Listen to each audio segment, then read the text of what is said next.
Michelle, Tawagan nyo. Iyot. Uy! Iyot lang.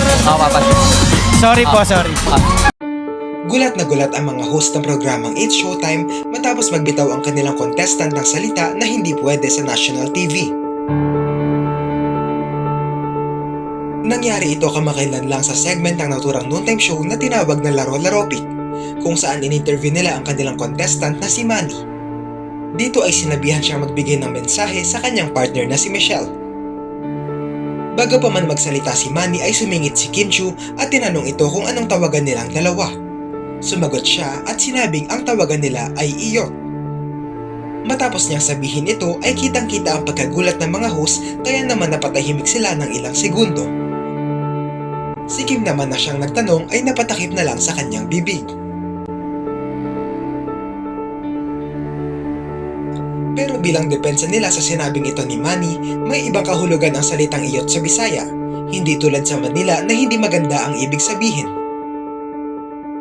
At sa pagtatapos nito ay humingi sila ng tawad sa nangyari dahil hindi pa rin ito angkop para sa mga manonood lalo na sa mga batang sumusubaybay sa Showtime. Panoorin ang video. Bilhin. Girlfriend ka ba? Meron po, kasama. Ay, Uy! Saan girlfriend? Uy!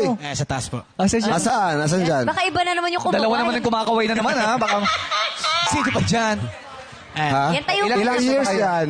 Bali, in total po kasi 6. Pero 4 years kasi nung naging legal kami. May 2 years kaming tago. Tago. Bakit masaya dyan? Bakit masaya? Hello po. Hello. Hi. Ano pangalan mo? Michelle po. Michelle, after mo makitang gumaganon si Manny. Manny. Oo. Nagsisisi ka ba? Michelle, Tawagan nyo. Iyot. Uy! Michelle, Tawagan nyo. Iyot. Uy! Michelle, Tawagan nyo. Iyot. Uy! Iyot lang. Sorry po, sorry. Eto. Kasi tawagan nila yan, hindi natin Iyot, ano? yan. Sorry po.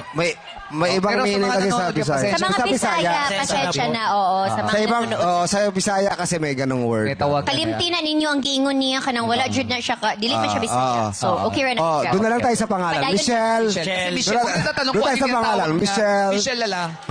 Ibalik na lang natin sa Michelle kay kanang naiuban wala makasabot. So, okay ra na siya. Kadayon gihapon ta sa imong message sa imong uyab. Go. Michelle, Ay, sarap magbakasyon. Ano ang masasabi nyo rito?